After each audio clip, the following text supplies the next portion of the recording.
was 15 when my parents left for the weekend to celebrate their anniversary. It was my first time staying home alone, and I was excited. The first day was perfect. I ordered pizza, played video games until midnight, and fell asleep on the couch watching horror movies. At exactly 2:17 a.m., I woke up. Not because of a nightmare, because I heard footsteps. Slow, heavy, directly above me. My bedroom was upstairs. My parents' room was upstairs. No one else was supposed to be in the house. I froze, telling myself it was just the house settling. Then I heard another step, and another. Someone was walking from one end of the hallway to the other. I grabbed my phone and checked the security cameras. The downstairs cameras showed nothing. The upstairs hallway camera had gone black. No signal. That had never happened before. I texted my dad. "Dad, are you sure nobody is home?" He replied almost immediately. "Just us at the hotel. Why?" Before I could answer, thump. Something heavy hit the floor upstairs. I called out, trying to sound brave. "Hello." Silence. Then, a voice answered. "I'm trying to sleep." It sounded exactly like my dad, except my dad was 2 hours away. I ran to the front door. Locked. The back door. Locked. Every window. Locked. So whatever had spoken was already inside. I dialed 999. As I whispered my address, I heard the footsteps again. This time, they were on the stairs. One step, then another. Slowly descending. The operator kept telling me to stay calm. I couldn't. The footsteps stopped halfway down. I peeked around the corner. Nothing. No one.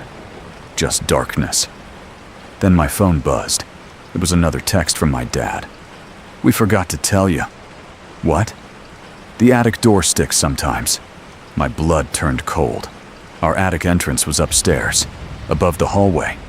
Just then, the attic door slammed shut so hard the whole house shook. The footsteps began again. Only now, they were running, straight toward the attic door. Then silence. Police arrived minutes later.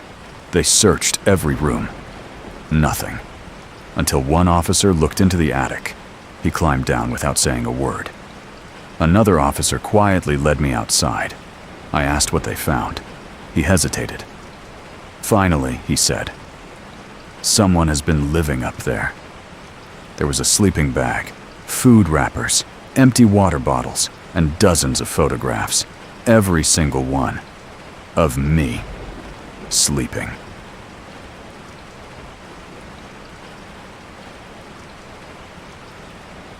I was 16 when my parents left town for one night to attend my aunt's wedding. They asked if I wanted to stay with my grandparents. I laughed. "I'm 16. I'll be fine." By 6 o'clock, I had the whole house to myself. I ordered food, watched movies, and spent the evening talking to my friends online. Everything felt normal. Around 9:30 p.m., my best friend Ethan called. "Still alive?" "Barely. I'm bored." We stayed on the phone for nearly an hour before he hung up.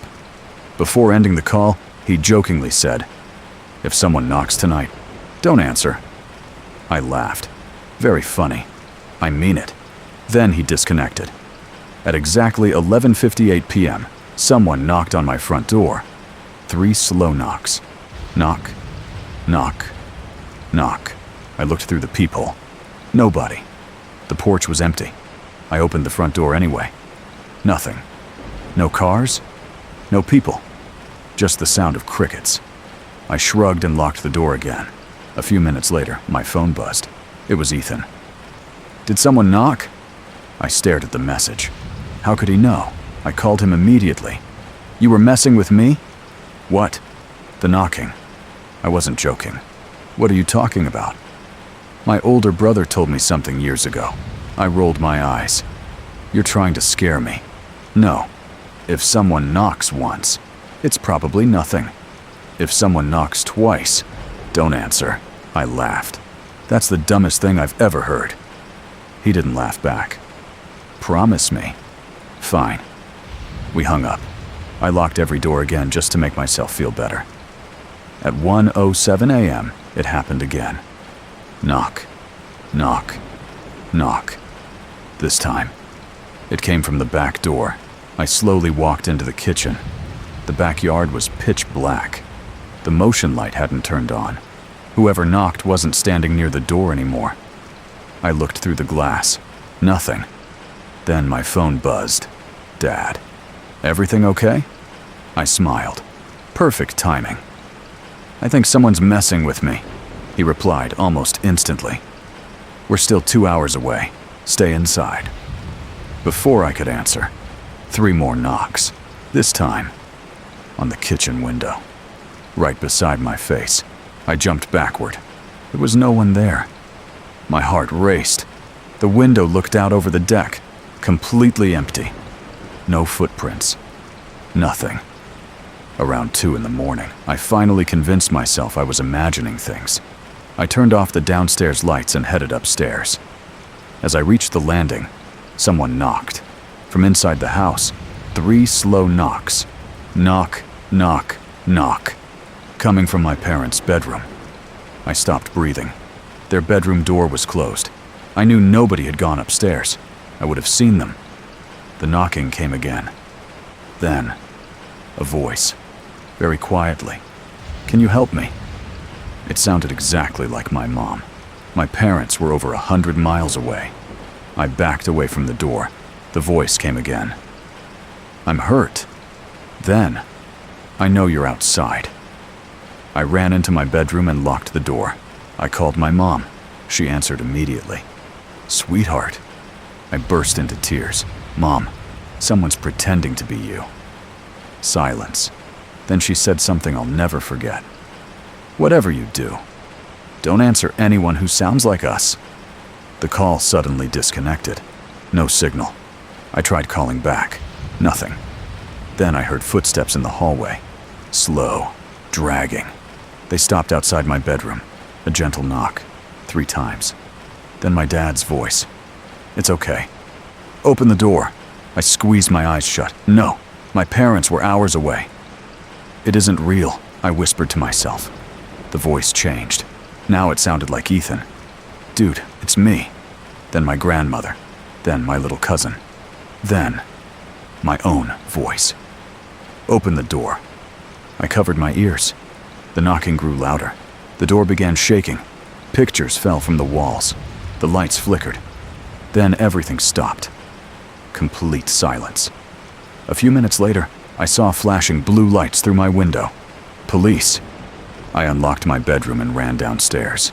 They searched every room, every closet, every window. Nothing. No signs of forced entry. No footprints. No fingerprints. Nothing. One officer asked why I'd called. I explained everything. The voices, the knocking, the footsteps. He looked uncomfortable. Finally, he asked one question. When you answered the first knock, did you open the door? Yeah, he sighed. You should never answer the first one. What do you mean? He didn't respond. Instead, he walked to my front door. On the outside, carved into the wood, were 3 words. Now it knows. The police replaced the door the next day. My parents never spoke about that night again. But every year, on the exact same date, at exactly 11:58 p.m., I hear it. 3 slow knocks. And no matter where I move, they always come from the front door.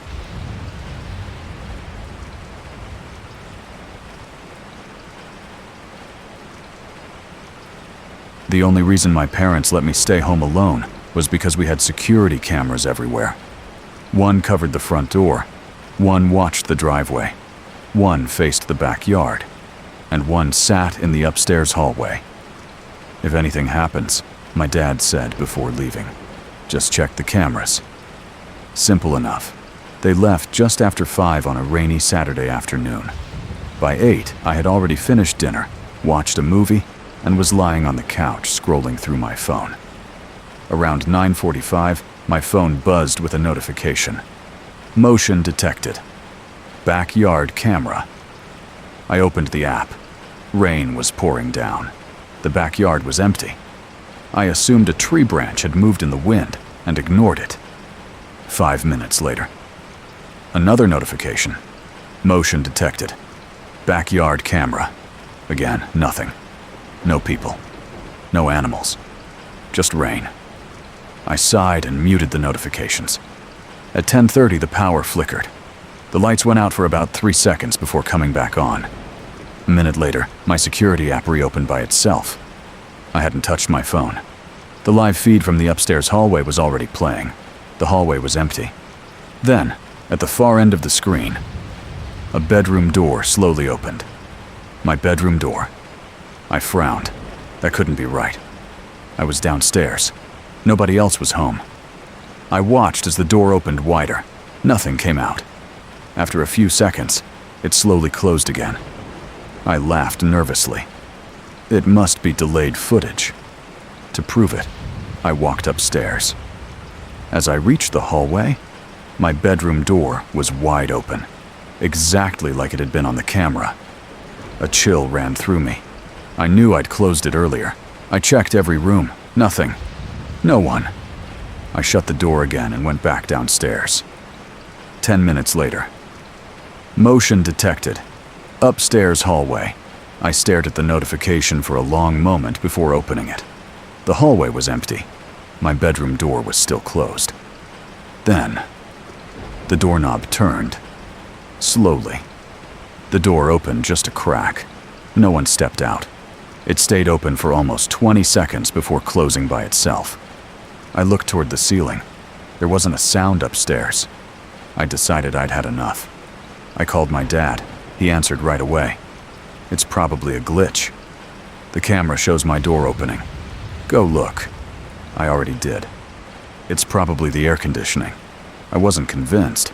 Still, I went upstairs again. This time, my bedroom door was closed. I pushed it open. Everything looked normal. Until I noticed my closet door. It was open. I always kept it shut. Trying not to panic, I walked over and pulled it open the rest of the way. Empty. I laughed at myself again. You've watched too many horror movies. I went back downstairs. Midnight came. I decided to head to bed. Before climbing the stairs, I checked the camera app one last time. The upstairs hallway was empty. Good. Then the app froze. The picture glitched. When it came back, someone was standing in the hallway, just outside my bedroom. A tall figure wearing dark clothes, completely still. Its face wasn't visible. I looked up from my phone toward the real staircase. Silent. No footsteps. Nothing. I slowly backed away. The figure on the camera didn't move. I dialed 999. As the phone rang, I kept watching the screen. The figure suddenly lifted one arm and pointed directly at the camera. The screen went black. The operator answered. I whispered my address. She told me officers were on the way. I stayed in the kitchen holding the biggest knife I could find. Every few minutes I checked the camera app. Nothing. Just a black screen. Then all 4 cameras came back online at once. Front door. Clear. Driveway. Clear. Backyard. Clear. Upstairs hallway. Empty. Police arrived 15 minutes later. They searched every inch of the house. Nothing. No broken windows. No unlocked doors. No signs anyone had entered. I felt embarrassed, until one officer asked me a strange question. "Can I see the camera history?" I handed him my phone. He watched the recordings in silence, then replayed one clip.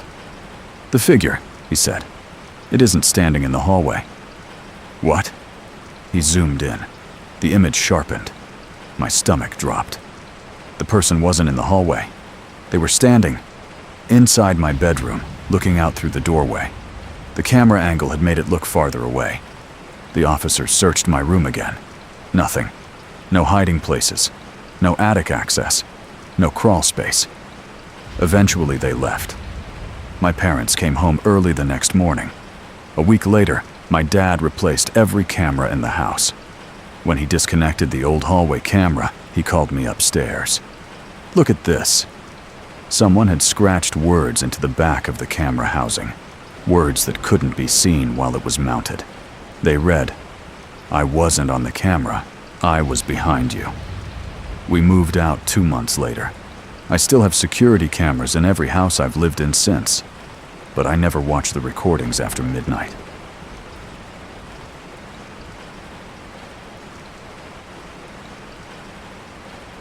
I was 17 the first time my parents trusted me to stay home alone overnight. They were driving 3 hours away from my cousin's wedding and wouldn't be back until the next afternoon. Before they left, my mom hugged me and smiled. "If anyone calls asking if you're alone, don't answer." I laughed. Who even does that anymore? You'd be surprised. She kissed my forehead, climbed into the car, and they drove away. For the first few hours, everything was perfect. I made popcorn, watched action movies, and played games with my friends online. By midnight, everyone had logged off. The house felt different. It's amazing how loud silence can be when you're the only person in a house. Every little creak sounded like footsteps. Every gust of wind made the windows rattle. Around 12:37 a.m., my phone rang. Unknown number. I ignored it. A few seconds later, it rang again. Same number. Curious, I answered. "Hello?" There was no reply, just slow breathing. I waited. Nothing. Finally, the caller whispered, "You're still downstairs." The line went dead. I stared at my phone. That wasn't funny. I immediately checked every door. Locked. Every window. Locked. I even looked in the garage. Nothing. Trying to calm myself down, I convinced myself someone was prank calling random numbers. I went back to the living room. 5 minutes later, the phone rang again. Same number. This time I answered without speaking. The caller laughed, a quiet, raspy laugh. Then they said, "You checked the garage." My blood ran cold. I looked around the room. No one. The curtains were closed. The lights outside were on. How could they know that? I hung up and called my dad. No answer. He was probably asleep in the hotel. I called my mom, straight to voicemail. Then my phone buzzed with a text. "Unknown number. Don't wake them." I felt sick. I grabbed a baseball bat from the hall closet and checked the house again. Closets, bathrooms, under the beds. Everything was empty. At exactly 1:15 a.m., the lights flickered. Not enough to go out, just enough to make me jump. The phone rang again. This time, I answered angrily. "What do you want?" The voice stayed calm.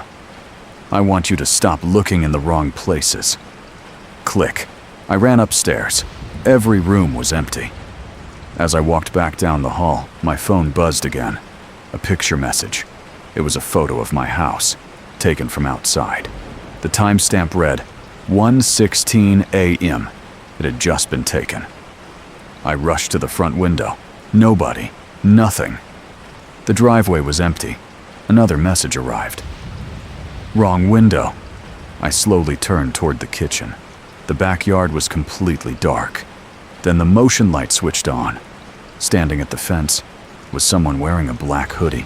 They weren't moving, just staring toward the house. I grabbed my phone to call the police. Before I could dial, another text appeared. "If you call them, I'll leave." I didn't understand. Wasn't that what I wanted? Then another message. "But someone else won't." I ignored it and called 999. The dispatcher told me officers were on the way. I locked myself in the upstairs bathroom because it had the strongest door. For 10 long minutes, I heard nothing. No footsteps, no knocks, just silence. Then, sirens. Police arrived. I watched from the bathroom window as officers searched the yard.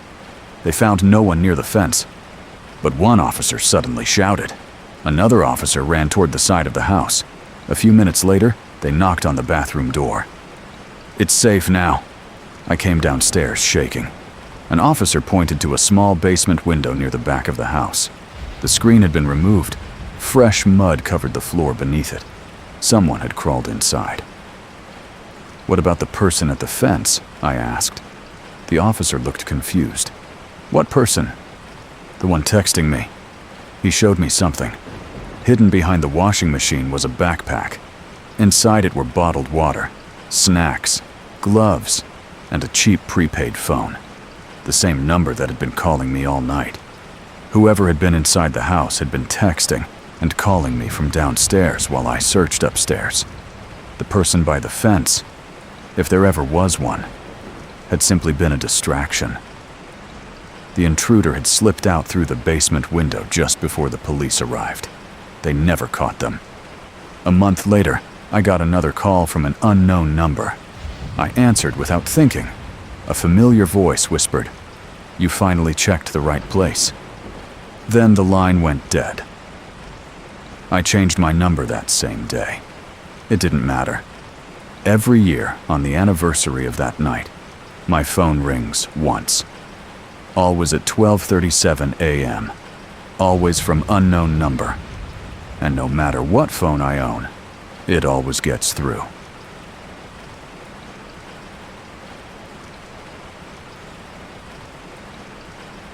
My parents left me home alone for the first time. They were only going to be gone for one night, visiting my grandparents in another city.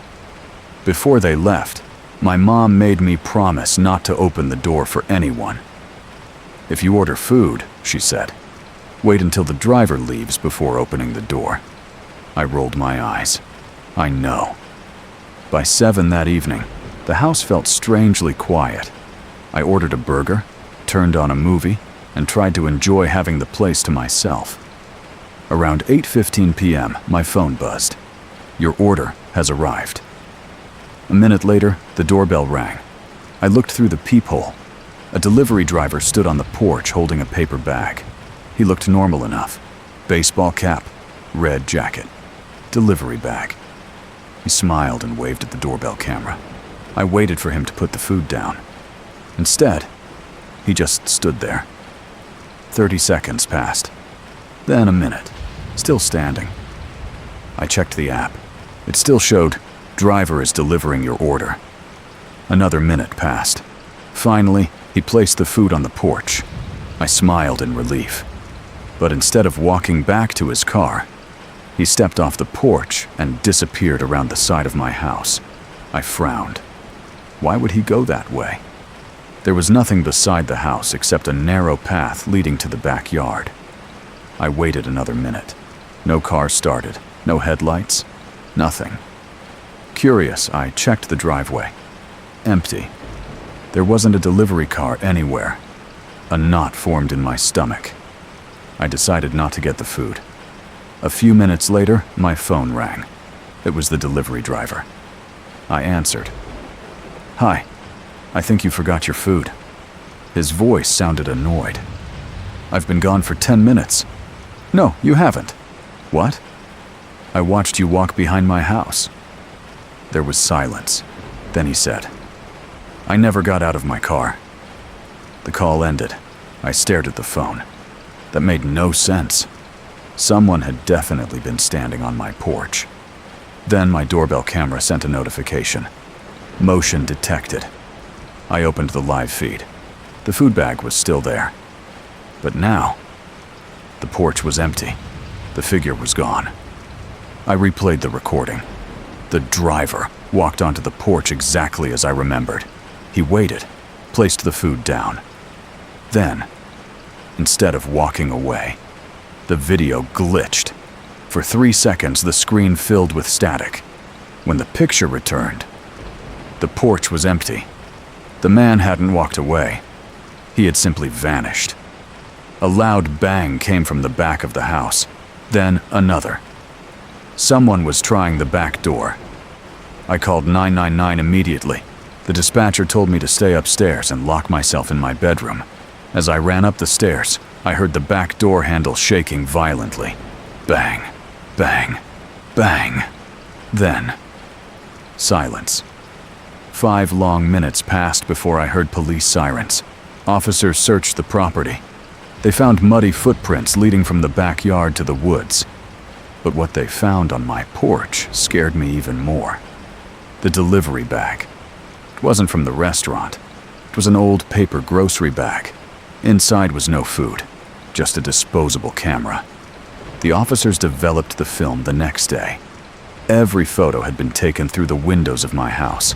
Pictures of me watching TV, eating dinner, playing games, sleeping on the couch.